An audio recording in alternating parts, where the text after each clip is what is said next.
भगवान सब जगह हैं पर मंदिर में क्यों जाना पड़ता है, जाने की क्यों जरूरत है? उत्तर सुनिए। जैसे हवा सब जगह होती है, हवा सब जगह होती है, पर गाड़ी पंचर हो जाए तो सब जगह की हवा से काम नहीं होगा। एक विशेष जगह जाकर उस यंत्र के द्वारा ही तुम्हारे ट्यूब में पाइप के द्वारा हवा प्रवेश करेगी। हवा तो सब जगह है, पर एक विशेष जगह ही आपको हवा मिलेगी, पंचर के लिए, टायर के लिए। बोलो हाँ। जैसे हवा सब जगह है, पर ट्यूब में हवा भरने के लिए एक विशेष जगह जाना जरूरी है। उसी प्रकार ईश्वर सब जगह है, पर मन की शांति, ईश्वर के साक्षात साकार दर्शन करने के लिए एक विशेष जगह मीन्स मंदिर जाने की जरूरत पड़ती है, जहां जाकर हमें शांति का अनुभव होता है। ईश्वर सब जगह है, हवा सब जगह है, पर सब जगह की हवा से ट्यूब में हवा नहीं जाएगी। हम आपको कहें चलो आंख बंद करो और कहें भगवान, क्योंकि भगवान तो निर्गुण निराकार, चलो जो परमात्मा कण कण में है उसका जरा ध्यान करो, करो ध्यान। क्या क्या उसकी आंखें कैसी होंगी, क्या उसके कान होंगे, क्या उसके गाल होंगे, कैसे? जो भगवान कण कण में है उसका तो कोई रूप ही नहीं, उसका तो कोई, क्योंकि वो तो निर्गुण निराकार है। भगवान सब जगह है, पर जो सब जगह का परमात्मा है वो निराकार है। ईश्वर का कोई रूप रंग, ईश्वर निराकार है। अब आपसे आंख बंद करके मैं कहूं आप निराकार का ध्यान करो, जो निराकार है उसका ध्यान ही कैसे होगा? भाई ध्यान तो आकार का ही हो सकता है, निराकार का क्या ध्यान होगा? समझ रहे हैं आप? आपसे मैं कहूं कि अपनी माँ को देखो जरा, मीन्स ध्यान करो, इमेजिन करो आपकी माँ कैसी है, तो आपकी माँ की शक्ल तुरंत आपकी आंखों में उतर आएगी, हाँ या ना? लेकिन जिस बच्चे ने अपनी माँ को देखा ही नहीं, पैदा होते ही माँ मर गई थी, तस्वीर फोटो भी नहीं है, उससे कहो अपनी माँ को देख, क्या देखेगा? माँ का ध्यान करने के लिए माँ को देखोगे तब ना ध्यान होगा। जिसने माँ देखी नहीं वो किसका ध्यान करेगा? बात किस किस के समझ में आ रही है? आ रही है? ठीक है। जिसने अपनी माँ को देखा ही नहीं वो ध्यान किसका करेगा? और जिसने मैं अपनी माँ को देखूं, अभी ध्यान करूं तो मेरी माँ की तस्वीर मेरी आंखों में आ जाती है, आ जाती है। आप देख लो, आपके भी आ जाएगी। और देखा ही नहीं तो आएगी क्या? अब मैं अपनी नानी की माँ का ध्यान करूं तो मैंने देखा ही नहीं अपनी नानी की माँ को, आएगी नहीं वो। आप भी अपनी नानी की माँ को देख लो। चलो नानी की माँ जिंदा हो तो उसकी माँ को देख लो, आएगी नहीं। क्योंकि हमने, भाई ध्यान किसका करें?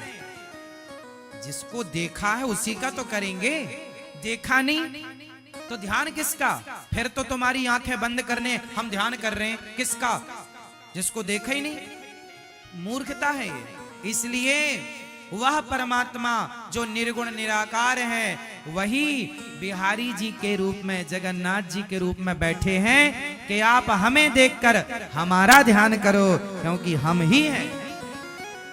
इसलिए मंदिर जाने की जरूरत पड़ती है, क्योंकि जो कण कण में भगवान है वो निराकार रूप में है, और मंदिर में जो भगवान है वो साकार रूप में बैठे हैं। तो ध्यान करने के लिए साकार की जरूरत है, ना कि निराकार। साकार से निराकार की तरफ जाया जाएगा, आप डायरेक्ट निराकारी हो जाएं, पॉसिबल नहीं।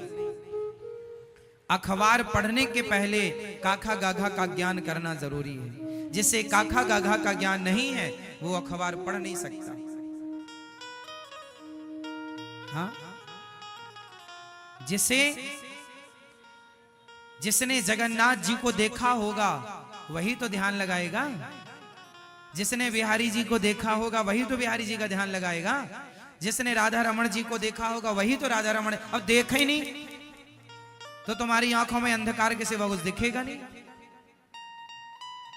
इसलिए भगवान सब जगह हैं, पर सब जगह का परमात्मा हवा सब जगह है, पर हवा सब जगह निराकार रूप में है। पर वही निराकार हवा एक विशेष जगह में पंचर की दुकान पर एक मशीन साकार मशीन में प्रवेश करती है और साकार पाइप के द्वारा वो आपके ट्यूब में प्रवेश करती है, तब जाकर के आपका काम होता है, आपकी गाड़ी चलने योग्य होती है। उसी प्रकार निर्गुण निराकार जो कण कण में है, वही जब सगुण साकार बनता है तो मंदिर में जाकर बैठता है। उसी में मन लगा करके उसी का चिंतन करके हम अपने मन मस्तिष्क को ठीक करते हैं और अपने विकारों को दूर करके अपने हृदय में उस परमात्मा को बिठाते हैं। इसलिए साकार, इसलिए गोपाल जी, इसलिए लड्डू गोपाल जी साकार रूप है। ये किसका साकार रूप है? हाँ, आप में से कितने लोगों ने मिठाई बनाई है? मिठाई बनाना किस किस को आता है? आता है। आपने बेसन की मिठाई खाई है? खाई है? खाई मैया बेसन की मिठाई? चलो, जब आप कोई भी मिठाई बनाते हैं, मावे की हो, मिठाई हो, खोवे की, जब मिठाई बनाते हैं तो जब मिठाई बनती है ना, तब उसका कोई शेप नहीं होता, कोई आकार नहीं होता। एक थाली में, गांव की भाषा में क्या होता, गांव में तो एक थाली में मैया नीचे घी लगाई और पूरा मिठाई थाप दी, फिर चाकू उठाई और पीस पीस, है ना।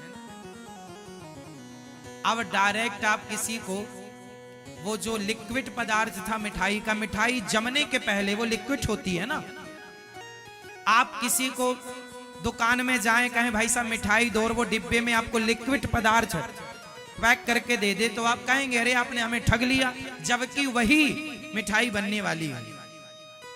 अभी जो लिक्विड है उसका कोई आकार नहीं है, अभी वो लिक्विड फॉर्म में है मिठाई, उसका कोई आकार नहीं है। और आपको मिठाई निराकार चाहिए कि साकार? बोलो। जब मिठाई का कोई आकार नहीं है तो वो निराकार है, और जब वो पीस में आ गई तो वो हो गई, तो निराकार ही लिक्विड तो साकार बना, तो निराकार परमात्मा ही तो साकार बना। कोई साकार और निराकार कोई अलग थोड़ी है, अलग अलग नहीं है ना। अब कोई कहे जी मैं निराकार पूछता हूं, तो निराकार भैया फिर वो मिठाई कौन खाता है? वो बच्चे थे अपन लोग तब खाते थे, वही वाली मिल जाए कढ़ाई में तो फिर चिपकी जरा सी रह जाए उसे भी छोटा छोटा के खा लेते थे। क्यों? वो भी सही है अपनी जगह। आप में से कितने लोगों ने कढ़ाई में लगी मिठाई? हमारे यहाँ तो माँ बेसन की मिठाई बनाती थी, और बनाने के बाद जब कढ़ाई निकाले बर्तन वर्तन तो अपन कढ़ाई से लग जाते थे, कढ़ाई चाट डालते थे। हाँ या ना, कितने लोगों ने कढ़ाई चाटी है? वाह, बढ़िया है, हमारे तरह के लोग हैं मतलब अभी है।